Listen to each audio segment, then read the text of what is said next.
Mesdames et messieurs, chers amis, bienvenue dans votre émission Bible ouverte. Alors aujourd'hui, nos regards se tournent sur les offrandes.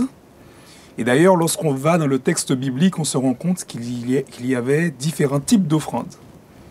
L'offrande pour le péché, l'offrande d'action de grâce, l'offrande pour les pauvres, les offrandes dans le cadre des cérémonies et des fêtes juives. Et on peut d'ailleurs se poser la question, quelle est la signification de ces offrandes? Quel est leur objectif? Et quelle est d'ailleurs leur pertinence pour aujourd'hui? Aujourd'hui, je ne suis pas seul, je suis en présence de pasteur Harold Linzo, que je salue. Pasteur Linzo, comment vas-tu? Ça va bien, par la grâce de Dieu. Nous sommes là pour encore consulter la parole de Dieu et la mettre en pratique. Amen. En tout cas, c'est une joie d'échanger avec toi aujourd'hui.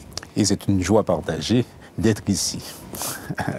Donc, avant d'entrer dans le vif du sujet, voudrais-tu nous conduire en prière? Volontiers. Prions. Notre Dieu, notre Père céleste, nous voulons t'associer à cet échange. La thématique est un sujet sensible. Prépare nos cœurs, Seigneur, à recevoir tes instructions. Que ton Saint-Esprit nous aide. Nous t'avons prié au nom de Jésus. Amen. Amen. Lorsqu'on évoque le mot offrande dans l'esprit des enfants de 5-6 ans, il s'agit de la petite pièce qu'on met dans la sébile. Chez les plus grands, il s'agit du petit billet. Chez les adultes, il peut s'agir du chèque ou du virement bancaire. Mais quelle est la signification de l'offrande? Comment peut-on définir le mot offrande? Une offrande est une réponse à Dieu. C'est la réponse que le croyant fait à Dieu par rapport à un don reçu.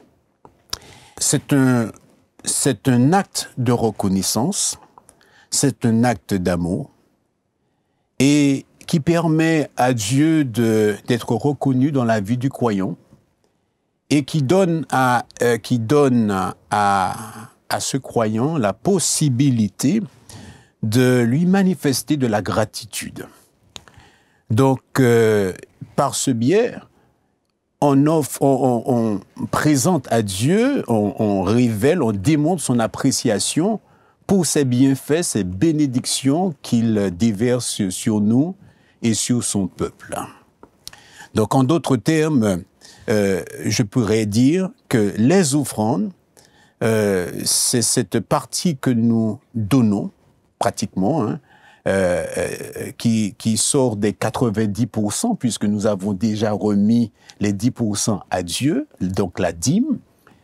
Donc, c'est une partie de ces 90% de notre revenu que nous allons donner à Dieu, on va retourner à Dieu, qui sera la preuve que nous l'aimons, que nous reconnaissons son œuvre dans notre vie. Donc, c'est un privilège de reconnaître Dieu dans notre vie et de lui apporter des offrandes. Voilà. D'accord, intéressant. J'aimerais maintenant nous inviter à lire et à réfléchir sur Deutéronome 16, versets 13 à 17. Donc, je prends la référence et j'en ferai la lecture. Deutéronome 16, versets 13 à 17. Il est dit ceci. Tu célébreras la fête des tabernacles pendant 7 jours, quand tu recueilleras le produit de ton aire et de ton pressoir. Tu te réjouiras à cette fête, toi, ton fils et ta fille, ton serviteur et ta servante, et le lévite, l'étranger, l'orphelin et la veuve qui seront dans tes portes. Tu célébreras la fête pendant 7 jours en l'honneur de l'Éternel, ton Dieu, dans le lieu que choisira l'Éternel, car l'Éternel, ton Dieu, te bénira dans toutes tes récoltes et dans tout le travail de tes mains, et tu te livreras entièrement à la joie. 3 fois par année, tous les mâles d'entre vous se présenteront devant l'Éternel, ton Dieu, dans le lieu qu'il choisira, à la fête des pains sans levain, à la fête des semaines et à la fête des tabernacles. On ne paraîtra point devant l'Éternel les mains vides. Chacun donnera ce qu'il pourra, selon les bénédictions que l'Éternel, ton Dieu, lui aura accordées. Donc dans ce passage, il est question d'offrande dans le contexte de la fête des pains sans levain, de la fête des semaines et de la fête des huttes, autrement appelée la fête des tabernacles. Et force est de constater qu'il y a quand même un cadre donné pour les offrandes. Donc il y a une fréquence, 3 fois par an. Il y a aussi le type de population, puisqu'il nous est dit les hommes du peuple de Dieu, les occasions, les fêtes juives en question, et les obligations. En d'autres termes, ne pas venir devant Dieu les mains vides. Et enfin, il y a la latitude de fixer un montant sur la base même des bénédictions reçues par Dieu. Donc on voit que l'offrande est encadrée. Et la deuxième question que je pose est celle-ci. Les offrandes concernent-elles exclusivement le fonctionnement religieux dans l'Ancien Testament, c'est-à-dire le cadre donné pour les offrandes? Est-ce que ça concerne seulement l'époque de l'Ancien Testament? D'après Deutéronome chapitre 16, le verset 16, qui se lit ainsi, « On ne paraîtra point devant Dieu les mains vides. » Il est clair que Dieu ne désirait pas que son peuple vienne en sa présence les mains vides. Dieu s'attend donc à recevoir quelque chose de nous. Si nous rentrons dans l'adoration avec Dieu, Dieu s'attend par ce texte, il s'attend à ce que nous ayons quelque chose à lui donner. De notre côté, nous allons voir que nous ne pouvons rien faire sans Dieu. Jésus avait dit à ses disciples, « Vous ne pouvez rien faire sans moi. » Par conséquent, nous aurons toujours besoin de Dieu. Et puisque nous avons toujours besoin de Dieu, nous allons nous conformer à ce que Dieu désire. Lorsque nous allons vers lui, nous aurons toujours quelque chose à lui donner. Il faut nous rappeler également que les offrandes étaient offertes à Dieu pour de multiples raisons. Et je peux donner plusieurs exemples. Elles servaient d'action de grâce pour les sacrifices que Dieu a consenti avec Jésus, pour les bénédictions qu'il offre à son peuple, pour exprimer un abandon total. Quelqu'un offrait une offrande parce que la personne jugeait qu'elle devrait totalement se donner à Christ, à Dieu, pour manifester notre confiance en lui, pour également révéler ou démontrer à Dieu notre amour pour lui, mais également pour le prochain. Et aussi, on offrait des offrandes pour combattre notre amour de l'argent ou encore notre égoïsme. Avec ces différentes raisons qui nous poussaient à rendre une offrande à Dieu, on voit bien que le système des offrandes à Dieu dépasse l'Ancien Testament. S'étend même dans le Nouveau Testament, parce que lorsque je consulte les écrits de Paul, je vais prendre Deutéronome 2 Corinthiens chapitre 9 verset 7, et nous lisons que chacun donne comme il a résolu en son cœur, sans tristesse ni contrainte, car Dieu aime celui qui donne avec joie. Donc, il est clair que dans la Bible, lorsque nous offrons une offrande à Dieu, c'est Dieu qui l'ordonne, qui le commande. Et c'est la raison pour laquelle nous pouvons dire que ce système d'offrande dépasse l'Ancien Testament. Il s'étend dans le Nouveau Testament, c'est une croyance acceptée. Et de nos jours, lorsqu'on voit les raisons pour lesquelles on offrait des offrandes, eh bien, ces raisons sont encore pertinentes aujourd'hui. Donc, je conclus que c'est tout à fait normal d'offrir des offrandes aujourd'hui à Dieu pour les raisons que nous avons citées, comment dirais-je, plus tôt. Dieu ne change pas. Il aime les gens, ses adorateurs, ses enfants qui lui apportent des offrandes. D'accord. Donc très bien. Donc on comprend que les offrandes sont pertinentes aujourd'hui. Tout à fait. D'accord. Elles ne devraient pas être dans la logique de Dieu, elles ne devraient pas être ponctuelles. Ça devrait être un style de vie ayant compris les raisons pour lesquelles Dieu a ordonné ce système. D'accord. Donc on voit que dans le texte biblique, pour les offrandes, il n'y a pas de montant ou il n'y a pas de spécificité sur le montant. Donc c'est selon la bénédiction reçue. Oui, effectivement. Par le croyant. Est-ce que cela ne donne pas en quelque sorte un caractère facultatif dans le montant que je donne? Alors, effectivement, on pourrait penser ainsi. En ce qui concerne la dîme, c'est une somme bien spécifique. 10% de tous les revenus. En ce qui concerne les offrandes, c'est en fonction des bénédictions reçues. Et il n'y a pas de montant. Et je faisais remarquer récemment, s'il n'y a pas de montant, ces offrandes peuvent même dépasser le montant des dîmes, de la dîme. Donc, dans le contexte du passage que nous avons lu précédemment, nous pouvons comprendre que le message que Dieu voulait faire passer, c'était le contexte était une fête, des fêtes. Les fêtes célébrées par les Juifs. Et tu as mentionné plusieurs. On pourra mettre l'accent sur les fêtes de Tabernacle qui renvoyaient à une célébration du peuple de Dieu pour l'accompagnement de Dieu à travers l'Exode, mais également faisait référence à la fin des récoltes agricoles.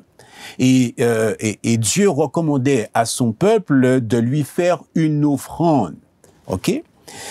Cette offrande montre bien que Dieu s'intéressait à son peuple. Il est l'auteur du système et il tenait à ce que son peuple lui manifeste des offrandes en rapport aux bénédictions reçues.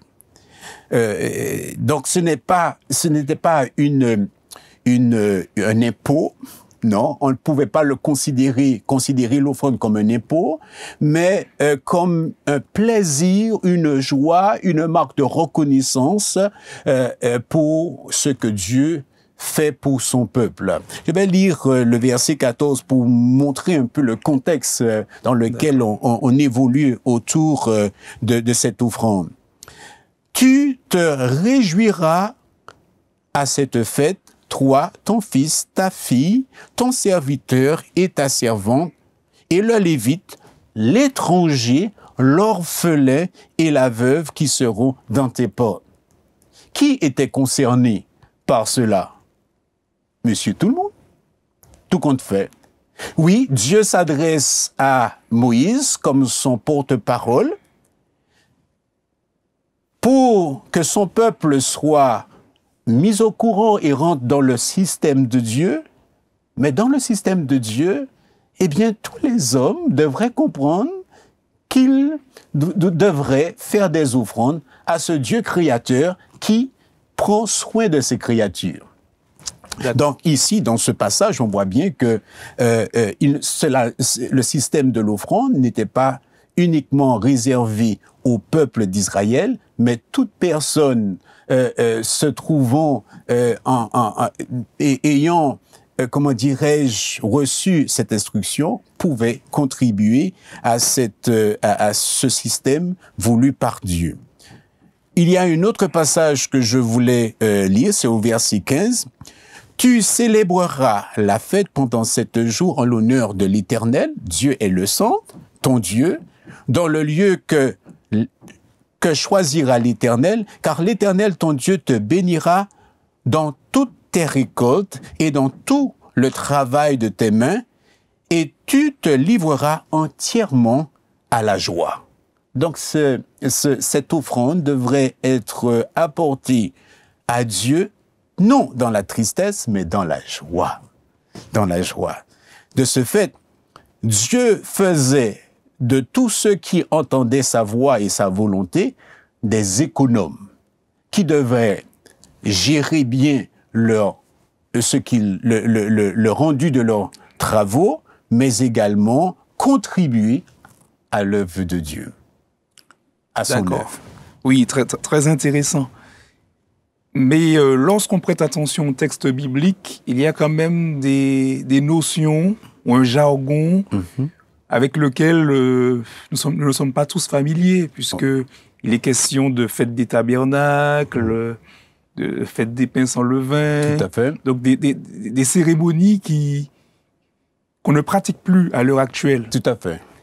Donc, comment justement appliquer le principe des offrandes à l'heure d'aujourd'hui? Est-ce que aujourd'hui, quelqu'un pourrait se dire, bon, il n'y a plus de fête de tabernacle, donc je peux donner, je peux faire des dons à l'UNICEF? Oui. Ou voilà, comment rester dans un cadre alors que certaines fêtes, comme la fête des tabernacles, certaines fêtes juives, ne sont plus pratiquées de nos jours. Et surtout par le christianisme. Dans le christianisme moderne, puisque beaucoup de fêtes ont été accomplies par Jésus-Christ. Tout à fait. Par sa mort, sa résurrection, son ascension. Certaines personnes pourraient dire que bon, ce n'est plus à la mode, c'est dépassé. Cependant, il y a un principe. Lorsqu'on vient en présence de Dieu, il s'attend à recevoir des offrandes. Et ça, c'est un principe qu'il ne faudrait pas. C'est vrai qu'il n'y a pas de fête, il n'y a pas de célébration, mais il y a un principe où Dieu s'attend à recevoir des dons de notre part, une marque de reconnaissance. C'est le seul moyen par lequel on peut, lorsqu'on touche à notre poche, c'est quelque chose de sensible, ok?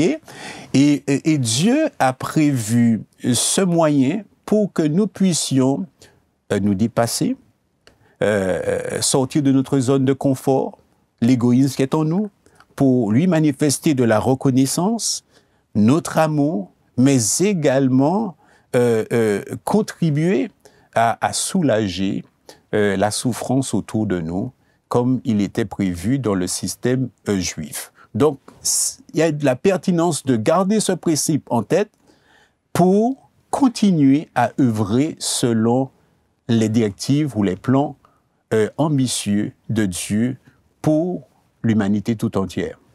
Très bien. Maintenant, parlons un peu de notre Église. Donc, l'Église adventiste du 7e jour est bien organisée et il y a plusieurs types d'offrandes. Et des fois, certaines personnes ont du mal à s'en sortir avec différentes offrandes spécifiques, offrandes globales, ou d'autres offrandes qui font partie de l'offrande globale, comme fonds de placement et tout. Et comment gérer justement nos offrandes aujourd'hui? On peut être tenté de se dire, bon, je fais une offrande spécifique seulement pour le département qui me concerne ou seulement pour les travaux de mon église. Donc, comment, pour les constructions de mon église locale. Donc, comment être un bon économe vis-à-vis de nos offrandes? Ok. Alors, c'est vrai que vu la conjoncture économique qui pousse plusieurs à réfléchir sur leur avenir et sur l'avenir de l'Église, on serait tenté de continuer à spécifier ces offrandes. Cependant, pour être un bon économe, il faut savoir répartir. Et c'est ce que je conseille, que notre Église également conseille. C'est vrai qu'on peut avoir des offrandes spécifiques, mais que ça ne soit pas systématique. Parce que lorsqu'on voit le nombre d'offrandes réservées dans l'Ancien Testament, ces offrandes étaient, comment dirais-je, comblaient les besoins de l'œuvre de Dieu, mais également de la société. Non, mais très intéressant ce que tu dis, puisqu'on voit que dans l'Ancien Testament, les offrandes étaient diversifiées, Oui, mais tout le peuple était invité à s'investir dans les différentes offrandes. tout à fait. Donc le peuple n'était pas dans une dynamique de sélectionner, de dire, bon, je ferai l'offrande pour le pardon, mais pas l'action de grâce. Tout à Ou je fait. ferai l'action de grâce, mais pas l'offrande pour les pauvres. Et oui, et lorsque nous comprenons cela, eh bien, nous allons budgéter nos offrandes et nous allons avoir une vision plus large. Parce que nos offrandes peuvent contribuer non seulement à notre Église, mais également à la mission mondiale. Et nous ne pouvons pas priver la mission mondiale de notre contribution. Nous devons dépasser cette vision étriquée que nous avons parfois en voyant uniquement l'Église locale. Dieu aimerait que nous ayons sa vision. Et cette vision nous permettra d'accomplir davantage dans son œuvre. Très bien. Maintenant, j'aimerais poser cette question. Y a-t-il un lien entre offrande et adoration? Y a-t-il un lien entre offrande et adoration? Du temps des enfants d'Israël, la remise de la dîme et des offrandes était un élément clé, même central, dans l'expérience de l'adoration. Cette adoration ne se limitait pas donc à des chants, à des prières, à l'exhortation à travers la Torah, la prédication. Il y avait ce moment important qui était de retourner la dîme à Dieu et le fait de donner des offrandes. Donc c'est un élément clé. Il n'y a pas d'adoration sans avoir ce temps fort où l'adorateur offre à Dieu des actions de grâce, ou un moyen de marquer sa gratitude et sa reconnaissance pour tous les bienfaits que, que Dieu a réalisé, lui a accordé. Je peux prendre un Chronique chapitre 16, le verset 29. C'est un ordre que Dieu donne. Rendez à l'Éternel gloire pour son nom. Apportez des offrandes et venez en sa présence. Prosternez-vous devant l'Éternel, car avec de saints ornements. Et le message est repris dans le psaume 96, le verset 8 et 9. Rendez à l'Éternel gloire pour son nom, apportez des offrandes et entrez dans ses parvis. Prosternez-vous devant l'Éternel avec des ornements sacrés, tremblez devant lui, vous tous habitants de la terre. Là encore, ce n'est pas réservé uniquement aux croyants. Même les incroyants devraient comprendre que Dieu est une évidence et qu'ils devraient reconnaître que Dieu est bon envers tous. Donc, ces offrandes sont indispensables dans le culte d'adoration réservé à Dieu. Cependant, ce ne sont pas toutes les offrandes qui sont acceptées. Dieu veut que nous puissions lui donner des offrandes avec un cœur débordant de joie, mais également il s'attend à recevoir de notre part des offrandes généreuses. Très intéressant. Je vais prendre l'exemple de Marie. Marie est sortie de cette zone de confort, de sa zone de confort, pour économiser une forte somme d'argent qui, selon les commentateurs, c'était le salaire d'une année, pour faire un cadeau à Dieu, à Jésus. Alors qu'elle était méprisée par son geste, critiquée, dédaignée, eh bien, Jésus a reconnu ce don généreux et il le fera pour toute personne qui offre à Dieu une offrande généreuse parce qu'elle a reconnu que Dieu est à l'œuvre, puissamment à l'œuvre dans sa vie. Très bien, très intéressant. Donc on voit que le plus important, ce n'est pas forcément le montant, mais c'est de donner de bon cœur. De bon cœur et généreusement. Et généreusement. Et généreusement. Donc la générosité dépasse le montant, bien que le montant peut être un facteur aussi de notre générosité. Mais le plus important, c'est d'y mettre le cœur. De mettre le cœur. Et Jésus a fait la comparaison dans le livre de Marc où il se tient près du tronc et il observe les heureux donateurs. Certains ont donné de leur superflu et Jésus a pris soin d'observer cette veuve qui a donné 2 pièces.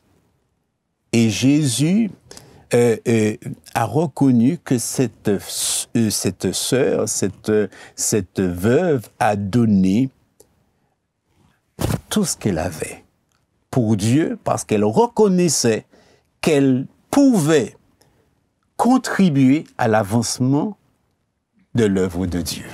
Mais est-ce que cela veut dire en quelque sorte que peu importe notre classe sociale, nos revenus, nos moyens, que nous sommes amenés ou alors nous pouvons contribuer aux offrandes?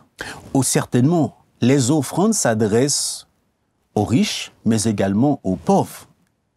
Et nous offrons à Dieu des offrandes en fonction des bénédictions que nous avons reçues. Certaines personnes, et d'ailleurs, l'une des raisons pour lesquelles nous devons donner à Dieu, faire des offrandes à Dieu, c'est pour lutter contre notre égoïsme naturel. Je dis souvent, je mène toujours la réflexion, mais qui sont ceux qui sont censés donner de l'argent? Ce ne sont pas forcément les pauvres. Ils n'ont déjà pas. Ce sont les riches qui peuvent donner. Cependant, nous devons tous lutter, riches comme pauvres, contre l'égoïsme, contre l'amour de l'argent. Dieu s'attend que nous puissions dépasser ce travers pour rentrer dans son plan et être reconnus comme de fidèles économes de sa cause. Très bien. Il y a une question qui me vient à l'esprit. C'est en tant que chrétien, en tant que croyant, comment éviter le piège du marchandage, puisqu'il est question quand même d'argent et lié très certainement à Dieu. Et comment ne pas tomber dans un marchandage, de dire je donne à Dieu telle somme pour paraître clean devant lui ou pour continuer à faire mes affaires et en même temps et je contribue quand même pour Dieu, comme ça il va me pardonner, il va passer l'éponge. Une bonne notion des offrandes, du système prévu par Dieu, permettra à toute personne tentée d'aller dans ce sens de se corriger. Nous offrons des offrandes à Dieu parce que nous sommes conscients de sa bénédiction. Nous ne rentrons pas en transaction avec Dieu. Nous offrons des offrandes, ce n'est pas pour avoir une place au ciel. Non. C'est mal comprendre ce que Dieu a mis sur place. Ok? Ce n'est pas pour enlever notre sentiment de culpabilité. Pour enlever ce sentiment, il suffit de confesser son péché, délaisser, et on obtient miséricorde. Il n'y a pas de marchandage avec Dieu.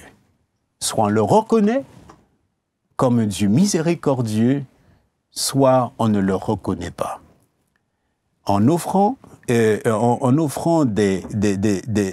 nos dons à Dieu, nous lui témoignons de notre amour, mais également de notre volonté à continuer à travailler avec lui. Très bien.